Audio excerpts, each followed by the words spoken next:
It's no secret, and it's not news. Roblox has been going further and further downhill in recent years, what with the platform trying to become everything it isn't, quote-unquote slop games that are all repeats of each other making up the majority of the modern experience, and other problematic things. Some may think this dramatic, but it actually does break my heart to see what has become of Roblox, because this is a platform I grew up with and have spent almost a whole entire year of my life on, according to this one game. It used to be a place of community and creativity, a place where dreams in the gaming world were more achievable and accessible than ever before, a refuge for kids seeking friendship. And for some it was just non-stop fun. In a time where only scraps of this old experience remain, I like to look back on what made Roblox a platform that was so easy to fall in love with and spend hours on in the first place, as I did when I was little. For reference, I started playing Roblox in 2014.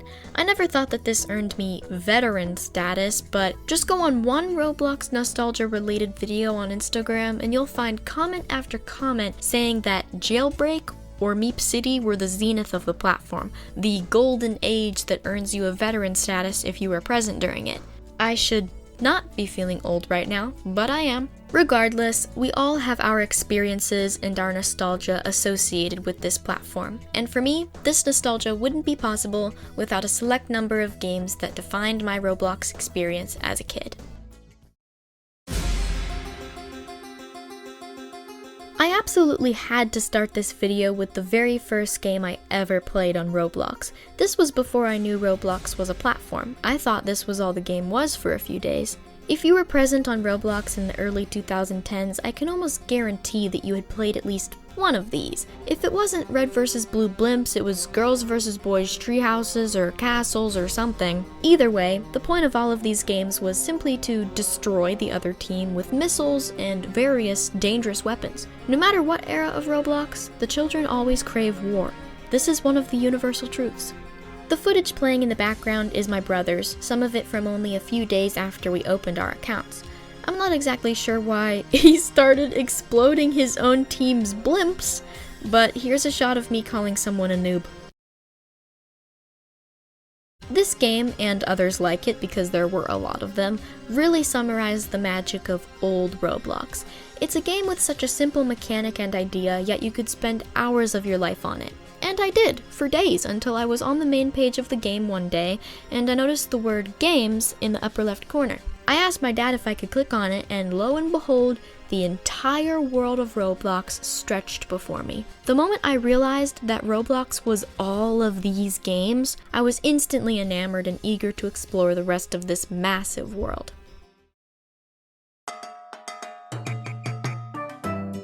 Beach House Roleplay by Dizzy Purple is one that has never left me. This game is one of my fondest memories of Roblox, simply because of its friendly community and its atmosphere that made you feel like you were truly there.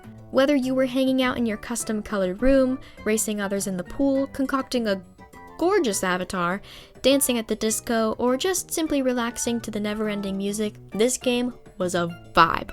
I'm being so genuine when I say that this game was so real to me somehow. I think I peaked playing this game and I will never reach this high ever again. It also introduced me to a number of songs. I can't remember all of them, but here's the ones I do. Me and My Broken Heart immediately takes me back. This game just got everything right. It had the same exact vibe as going back to your hotel room after swimming for an hour in the pool as a kid. That excitement mixed with that relaxation. Somehow this game bottled that feeling and provided it to you again and again. It never disappointed. Well, now it's gone forever, largely unplayable, and not a soul is ever on the remake servers. This is a loss that will shake humanity. Or rather, already shook humanity, and we're already seeing its effects. This one is pretty straightforward. Or is it? Zombies are quickly approaching and you need to get to building your fort before they eat you and all your comrades. The tools are in your hands and your only goal is to, build to survive the zombies. I had to have spent at least a whole 24 hours of my life playing this in its heyday. I have vivid memories of the laser doors that would keep the zombies and anyone else out of your fort. Memories of my brother evilly turning off the lasers to let me through the door, and then turning them back on again to incinerate me or leave me to the zombies. I also remember people somehow making cars out of the building materials and using toilets as the driver's seat? I could never quite figure that out. You had a minute to build and 30 seconds to survive each wave, and this game was stressful. I could have developed gray hair from playing this game at 7 years old, not to mention how it pulls you into a false sense of security. Zombies? Psh, no big deal, I'll just build Justin Bieber! Yeah, so there are more enemies than just zombies. Huge ducks, trolls, Slender Man, annoying orange, you name it. They all want to kill you. It all circles back to war. Little Big Garden by Rudolph 101 was always a favorite of mine, and I never see it mentioned. Even when it would have had players, I'd only ever seen at maximum about 6 people playing, including myself, but that contributed to its calm atmosphere. This is a quest game in which you are a tiny person in a huge garden, or rather, a normal-sized garden, you just happen to be very small. You have to complete little tasks, like rescuing a caterpillar from a trash can or a fellow tiny man from a dog's stomach, or huge tasks like traverse the massive house or reunite a squirrel with its mother who is stuck at the top of a tree. There were also riddles and mini cardboard houses, a tree house that required a game pass to access, and lots more fun things. I never played this game to completion, and never will, as that is now impossible, but it did allow you to save your progress. I just never did that because I wanted to do the same thing every time. I did this with every single game I played as a kid. One day, you will get your flowers, Little Big Garden. Have you ever seen Full House? The beloved 80s sitcom with stories about family, friendship, struggle, triumph. Think about it for a moment. Envision it. And then imagine that Danny Tanner, the father figure of the Full House, murders every single other character in cold blood and is after you next. Full House of Horror is a stroke of genius this platform may never see again. In this game, you are in the iconic, Full House, now shrouded in shadow and mystery, and no matter how hard you try, you can't leave. There's a padlock on the door that requires a code you don't have. It's your job to explore the house in search of Danny Tanner's diary entries. In each entry, he confesses harboring negative emotions towards his family and friends, and his murderous tendencies begin to come to light. At the bottom of each entry is a number in the code, and you have to find all 12 if you want out. With the evidence of Danny Tanner's cold-blooded murders in every inch of the house, tension is rising. And if you're not careful...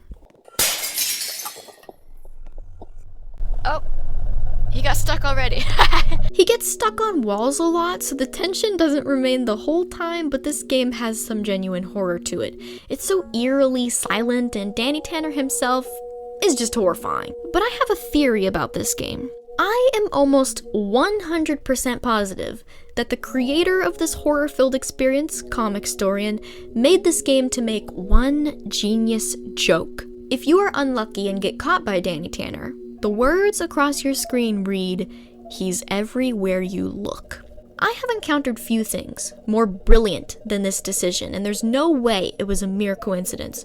Either way, this game is a force to be reckoned with and beyond fun with friends. Not my house, but I know my way around. Type deal, except it's not because I watched Full House a lot, it's because of this game. I mean, my question is, why did Danny Tanner even spread these letters around the house? Even if all the family and friends are dead, why did he, tape them up like this? Like it's some proud possession. This is a sick and twisted individual. Just make sure to check every corner, because Danny Tanner himself just might be.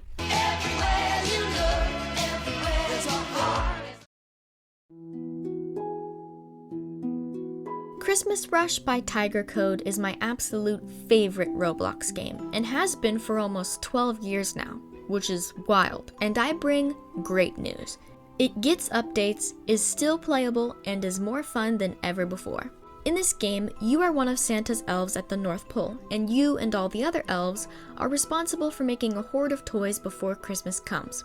This game used to be open seasonally, being closed all year until the time frame of roughly December 5th to January 5th. I would look forward to its opening every year. I would sit at my computer for 5 hours waiting for the green play button to appear. This game is representative of Christmas joy to me. It has never failed to make me feel the holiday spirit. Just recently, the game hasn't been closed and is seemingly open all year round, but I can't play it unless it's December. I just can't. I mustn't partake in blasphemy. I was, and still am, so obsessed with this game that my entire family and all of my friends know about it through me. They're excited for me when it opens and/or I play it again. And this game has only gotten better. When I first played it in 2014, it was set in a single white building where you would run around to each station to complete each step in making a variety of toys. A simple 5-second wait for the task to be completed. A few years later, the game updated to where you had to run between a multitude of buildings to complete each task, and a quest feature was added. In the current version of Christmas Rush, the multiple buildings feature remains, but you play a minigame to finish each task, making the process of creating toys so much fun. There aren't quests anymore, but there is a minigame to deliver presents, and that's fun. Not easy, but fun. Might as well shamelessly self-promote. The footage you see in the background is mine and my friend's gameplay from our new Roblox channel, where we mostly play horror games, but sometimes extra games too. They're a lot of fun and I encourage you to check out our channel. The videos are just too funny to keep to ourselves. All in all, I have always been able to feel the love and passion behind Christmas Rush, and it will always be a holiday staple for me. Crazy FunHouse Obby is simply one of the Obbies of all time. This was made by Platinum Falls, aka Fat Paps, the same person who made a lot of the most popular Obbies that blew up in 2015 and 16. I'm sure you'd played at least one of those, but did you play this peak? Because for me, it was a quintessential experience. Each stage of this Obby was a new room of a crazy funhouse, one might say. You might have to do an obstacle course across school supplies, or someone's cereal bowl, or a guitar, or the desert, or just acid? I played this at least once a week as a kid. And this is so insane because the main playthrough that pops up on YouTube is 10 minutes long. I remember playing this game to completion taking me at least a half an hour. This has always had a special place in my heart that personally no Obby has ever bested, and a lot of the experience for me was in the soundtrack. This game had about 10-ish songs, but there was one song that stuck with me and never left me. I could never figure out what it was. Shazam? Useless. Google song search? Useless. I asked others and they said, the music is from Rayman. So I surfed through every Rayman soundtrack and found almost every single song in the game, but the one I was looking for. Trying to find this song was like fighting a losing battle, and I considered it personal lost media for 9 years before I finally personally reached out to Platinum Falls on Roblox and desperately screamed into the void asking what on earth song that was. I didn't at all expect a reply, but that same day he gave me the answer. The song is Garden 3 from the Lemmings 3D soundtrack for the PlayStation 1, and it's currently playing in the background. This is one of the most important things that has ever happened to me. Back to the game, what fun. This game should be the reference for everyone wanting to make an Obby. Also, this game had the most iconic death mechanic I've ever seen. Oh, I died. Reason to Die, now known as Refuse to Die, was a game I played a lot but somehow don't have a lot of memories of. I do remember fighting and killing zombies. Sounds familiar. I could have sworn for the longest time that there were more monsters than zombies, like skeletons and witches. I'm either thinking of a completely different game or that was an update at some point. I do remember playing it a lot during the holidays, maybe things switched up then. This is my own personal Mandela effect. Somebody help me out. Roblox Top Model, now Top Roblox Runway Model, is another one made by Dizzy Purple, the same creator of Beach House Roleplay. This game was just as iconic, and every time someone's nostalgic for Fashion Frenzy or Design It, I just think back to this game and think, once more, I should not be feeling old. I spent so many hours concocting beautiful outfits and strutting the runway. I went so far as to buy the VIP and Pets game passes. Finally being able to walk through those VIP doors changed something within me. I actually had the chance to play this again because there were 6 people in game when I was researching for this video, so I got to be a judge and a contestant one more time. I had to make sure the Tiger Bird poster was still there because I idolized it, and it was in fact still there. I also wielded the most important item needed for the game. A Cocoa Pebbles guitar. Watch out, world. X-Men Kid 33 really slayed the colorful category. I gave him a 10. When it was my turn to dress up for, also the colorful category, I sped over to the VIP room and was dismayed when I realized I could not remove my hats. You don't know it because I didn't record my voice as I was playing, but panic was beginning to set in. I threw together my best attempt, slayed the runway, and actually managed to get second place. Second only to this diva. In a world filled with dress to impresses, never forget your roots. Confined, A Story of Death and Shadows by Spyhawk722 was a game that I should not have been playing at 7 years old, but I was. I had an almost morbid fascination with this game. I was scared of it, but I played it regularly and forced each of my poor, unsuspecting friends to play it too. This is my core memory and probably theirs as well. Oops. This is a horror game with no happy ending, no light at the end of the tunnel, and no apologies for it. In this game, you are a man in your house at the bottom of your staircase, supposedly having been looking around for your parents for quite a while. They're nowhere to be found, and you're not sure what's going on. One of my most prominent memories of Roblox is in this game, the voice line when you spawn in at the very beginning of the game. Dude just goes, "Mother, father," and I think about it on a regular basis. You then go upstairs to make sure your baby brother is still there. He is, he was. Something sinister is going on.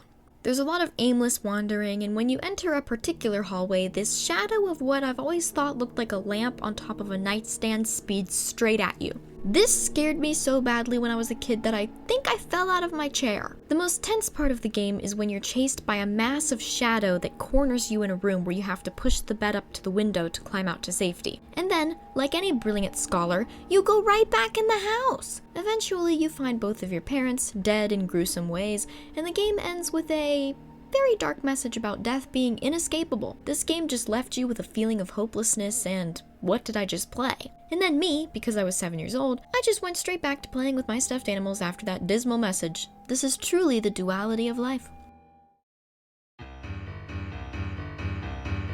Make a Cake and Feed the Giant Noob by the Benster is a widely beloved game, and not for no reason. It has the simple mechanic of sending a cake through a number of machines to create a masterpiece, a beautiful 3-tiered cake. But you may have noticed the ominous face lingering in the corner. That would be the giant noob. Once your cake is complete, you send it on down to him. Then you do it all again. Unless, of course, you send yourself through the machines, turn yourself into a cake, and then travel down the noob's digestive system, which has a striking resemblance to the McDonald's play place.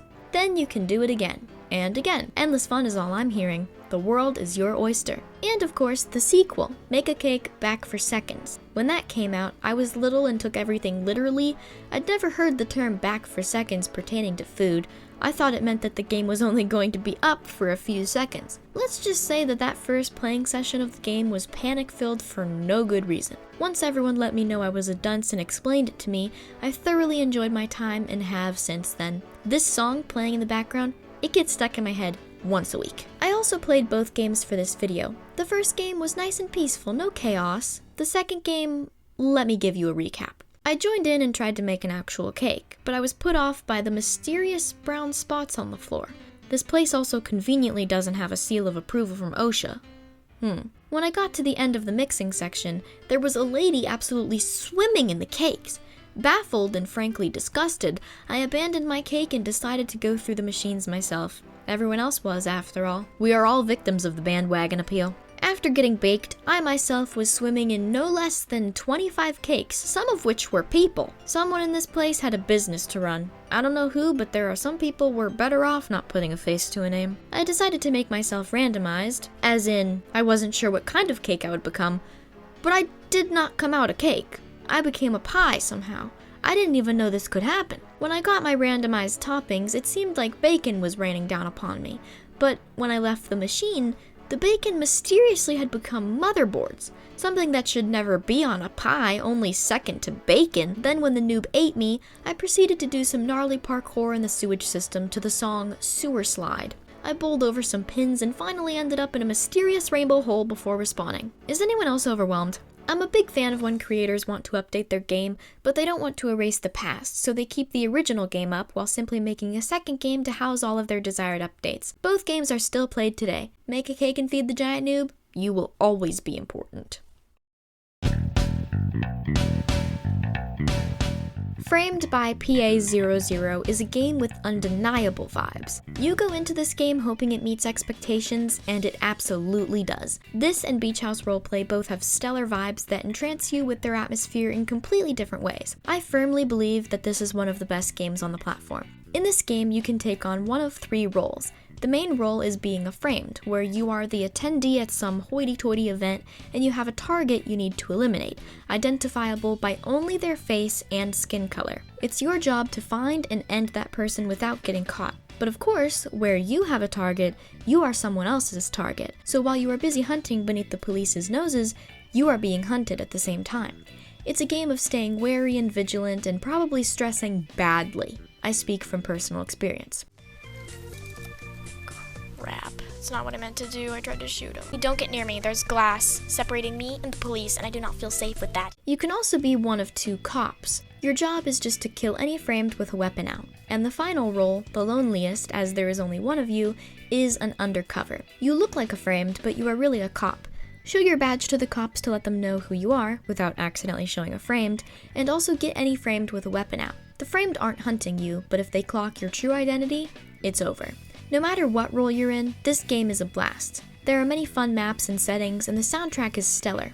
Thank you, Kevin MacLeod. Truly a modern hero. There are also different game modes, one of the most loved being Hunted Man. This mode is devoid of cops. Everyone is a framed, but one person is being hunted at a time. If it's you, kill anyone else around you to get the heat off of you. If it isn't you, find and get that person and hope you're not hunted next. I truly wish I were better at this game and that it didn't make me feel like I'm actually being hunted for sport, but hey, that's all in the experience. This game just isn't the same when your blood pressure isn't through the roof. Welcome to the Town of Robloxia by OneDev2 was the blueprint for neighborhood roleplay games. I bet you can thank this game for indirectly giving you Welcome to Bloxburg or Brookhaven. It's another classic example of such a simple idea giving you hours of fun. Buy a house, drive a car, go to school, attend your job, harass other players. Perfect experience. I distinctly remember my favorite parts of this game being the thunderstorms and going through the car wash. Every day was another trip through that dang car wash, and the thunderstorms felt so cozy when you were safe in your house. There's a newer version of this game, previously the Neighborhood of Robloxia, now the Neighborhood RP, which is also really fun. I put so much time, energy, and Robux into this game, and I am positively devastated to learn that it's closed due to user safety issues. I'm so mad actually. I hadn't played it in years but was going to for this video just to find this awful news. It seems to have been closed a little less than a year ago, and this is tragic because I'm nostalgic for this one too. I have vivid memories of being held at gunpoint by my adopted child who turned out to be a convict or a cop or something in between. It's possible I'm mixing together the traumatic lifetimes I've lived in these 2 games. Please, I implore you to share your own experiences in the comments. I'm very curious. Not a single player of either of these games escaped tragedy. Stop It Slender and its sequel are iconic games by Kinnis97. They are based on the classic creepypasta and games about Slender Man, a horror icon popularized by my generation. In this game, you can be one of 3 roles. Firstly, you can be a citizen, an innocent person in a rather dismal and creepy setting of the server's choosing. It is your goal to find 8 pages around the map, pieces of paper depicting Slender Man, and other creepy messages. You also need to power 3 generators. Accomplishing these 2 tasks will win you the game, as long as you live. If you are chosen to be Slender, it is your job to eliminate each player and prevent them from collecting your pages. You can become invisible and move very fast, but when you become visible, you are instantly slower. You and the 3rd and final role in the game, the proxy, must work together to deceive the citizens. The proxies have special abilities, and when you are chosen to be the proxy, you must use them wisely. You can create mirages of Slender to throw off citizens, turn off their flashlights, or disturb their vision with flashes of your face. It's an all-around very fun and atmospheric game. The sequel specifically still gets a good amount of players, so I encourage you to check it out for yourself. The final game that I will talk about in this video is considered beloved by probably nearly every active player on the platform. Work at a Pizza Place by Dude1, or Dued1. I was never quite sure how to say this username. This game utilizes teamwork and efficiency to run a top-tier pizza place, Builder Brothers. You can take on a number of responsibilities and roles, like being a cashier, a cook, a pizza boxer, a deliverer, or a supplier, my personal favorite job. You can also be the manager, but good luck because the second the manager seat is free, no one in that server isn't racing to fill it. You can also just hang out at your house and decorate it, which I'm just now learning is like an Olympic sport. People take the house decorating very seriously, and I'm personally a little intimidated by that. I feel like I've also lived traumatic lifetimes playing this game somehow, even though you'd think it's so mellow and peaceful. Keep thinking that and just never enter the kitchen ever. But have you really lived life if you haven't baked yourself in the oven at Builder Brothers Pizza? I mean, really, it's a rite of passage. I hadn't played in forever, so I'd forgotten just how big my house was until I was delivering some pizzas and saw 2 people trying to break in. It was quite the time. There's people trying to break into my house. Trust there's nothing interesting about my house, chat. Can I go in? There's really nothing here. My house used to be a lot more colorful. They give me a light. These people are just serenely in my house. Like, they're just having a time. This room is basically unchanged from when I was little. This guy's like whistling. This is so funny. It warms my heart that this game hasn't been abandoned like so many others on this list. It's truly a testament to the timelessness of some of Roblox's game structures. I love that kids are still experiencing this game the same way I did when I was little, with no less chaos and still the same old fun.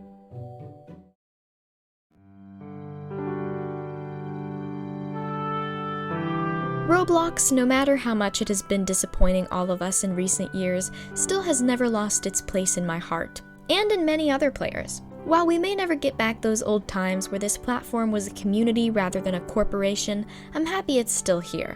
There are still great experiences to be had, wonderful games to play, and so many friends to make if you know where to look.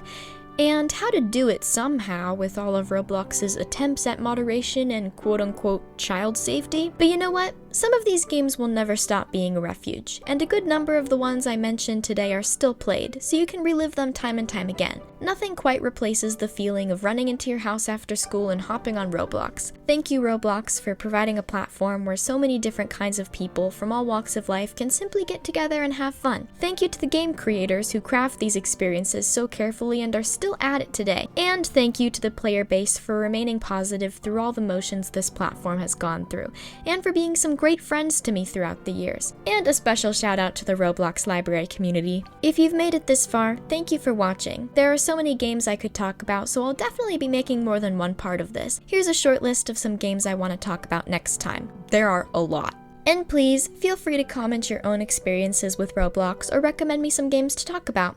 Goodbye!